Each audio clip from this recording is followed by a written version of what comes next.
Hello everyone, नमस्कार। कैसे हैं आप सब? आज हम बात करने वाले हैं बहुत ही खास विषय पर। हम बात करने वाले हैं हमें जीवन में हमसे कुछ गलतियां हो जाती हैं और हम जीवन भर इनके लिए पछताते रहते हैं। तो कैसे अपनी गलतियों के बोझ से बाहर निकलें, कैसे अपने जीवन को संवारें, इसी इन्हीं बातों पर हम आज गौर करेंगे, विचार विमर्श करेंगे। देखिए दोस्तों, जब भी हमसे कोई गलती होती है तो हम उसको नेगेटिव वे में लेते हैं और उसके बारे में सोचते रहते हैं कि हमसे ये गलती क्यों हुई, और उसे सोच सोच कर हम परेशान होते रहते हैं। लेकिन हमें इसको पॉजिटिव वे में लेना चाहिए कि हमसे कुछ गलती हुई है तो हम इसे सुधारेंगे और जीवन में आगे बढ़ेंगे। देखिए, किसी ने खूब कहा है कि जो लोग जीवन में गलतियां नहीं कर रहे, यानी वो कुछ नहीं कर रहे। गलतियां उन्हीं लोगों से होती है जो जीवन में कुछ नया करना चाहते हैं, कुछ आगे बढ़ना चाहते हैं।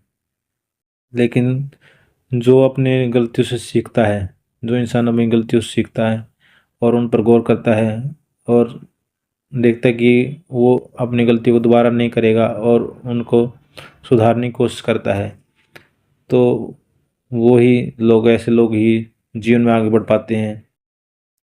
और अपने आप को क्षमा करना, अपने आप को माफ़ करना ही सबसे बड़ा काम है। अगर जो अपने आप को क्षमा कर देता है और ये मान लेता है कि हाँ, ये गलती हुई है और मैं अपने आप को क्षमा करके अपने जीवन को एक नई स्तर तक ले जाऊंगा और अपने जीवन को सफल बनाऊंगा।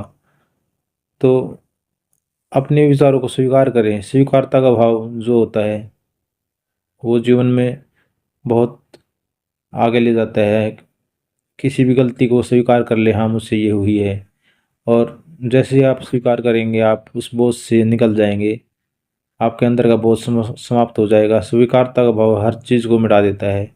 जब भी आप क्रोध में हो या कुछ भी हो, आपको अगर स्वीकारता का भाव है अपने अंदर, तो आप उसको स्वीकार करके उसको अपना मित्र बना सकते हैं। जिसके लिए आप मित्र बना लिया, उसके साथ आपकी कोई मतभेद नहीं रहेगा और वो विचार आपको परेशान नहीं करेगा। इसलिए जीवन में आगे बढ़ने के लिए स्वीकारता का भाव बहुत ज़रूरी है।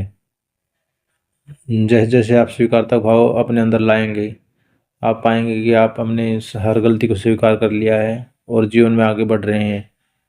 और जीवन में पीछे मुड़कर ना देखें, और अपनी गलतियों से सीखें ज़रूर, लेकिन उनके लिए गिल्टी फील ना करें मन में।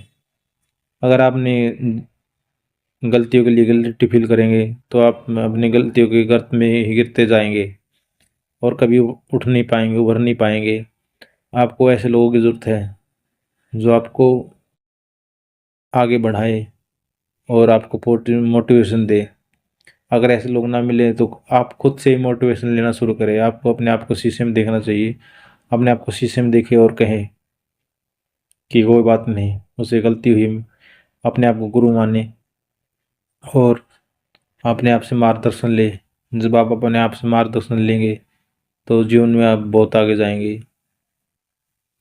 जैसे जैसे आप अपने आप पर आत्मविश्वास बढ़ता जाएगा आपका, तो आपकी अपने आप पर विश्वास बहुत प्रगाढ़ हो जाएगा। आप गलतियां कम करेंगी और जो भी गलतियां हैं उनसे आप सीखेंगे। और मैं आज से अंत में यही करना चाहूँगा, गलतियों के लिए अपने आप को कभी गिल्ट फील ना कराएं। गलतियाँ ही जीवन का आधार है। गलतियों से सीखने पर इंसान आगे बढ़ता है। थॉमस एडिसन ने अगर 100 बार, 1000 बार गलतियाँ ना की होती तो आज बल्ब का आविष्कार ना होता। बल्ब का आविष्कार करने के लिए उन्होंने पता नहीं कितनी बार गलतियाँ की होगी, जब जाकर हमारे घरों में रोशनी हुई है, उजाला आया है और लोगों को नया जीवन मिला है। न नहीं तो अंधेरे में ही सबका जीवन बीत रहा था। तो गलतियों से सीखने पर ही इंसान बड़ा बनता है। तो अपनी गलतियों से सीखें और उनको पॉजिटिव वे में लेना शुरू करें कि इस गलती से मैं कैसे अपने आप को, जीवन को बेहतर बना सकता हूँ। और अपने आप को माफ़ करें और इनके लिए कभी भी ओवर थिंकिंग ना करें। ओवर थिंकिंग करने पर हम डिप्रेशन और अवसाद का शिकार हो जाते हैं। इसलिए अपने आप को माफ़ करें। माफ़ करना सबसे बड़ा धर्म है। जो अपने आप को माफ़ कर देता है जीवन में लेट को कर लेता है। लेट को करना भी अपने आप में एक बहुत बड़ा कार्य है। जो अपने जीवन में लेट को कर लेता है, लेट को करने से जो भी गलतियाँ है वो भी पीछे छूट जाती हैं और इंसान अपने आप को माफ़ करके आगे बढ़ता है। तो जीवन में अपने लेट को करे और अपने आप को एक नई ऊंचाई, अपने नए जीवन स्तर पर ले जाए और अपने आप को पॉजिटिव एनर्जी और ऊर्जा से भरपूर पाए और जीवन को एक नई सुबह के साथ, एक नई ताजगी के साथ जिए, भरपूरता के साथ जिए। जैसे जैसे आप जीवन में नई ताजगी और ऊर्जा लाते जाएंगे, आपका जीवन बेहतर और बेहतर होता जाएगा और आप अपनी गलतियों की गर्त से निकल पाएंगे और सीख पाएंगे। तो थैंक यू एवरीवन, सबको प्रणाम।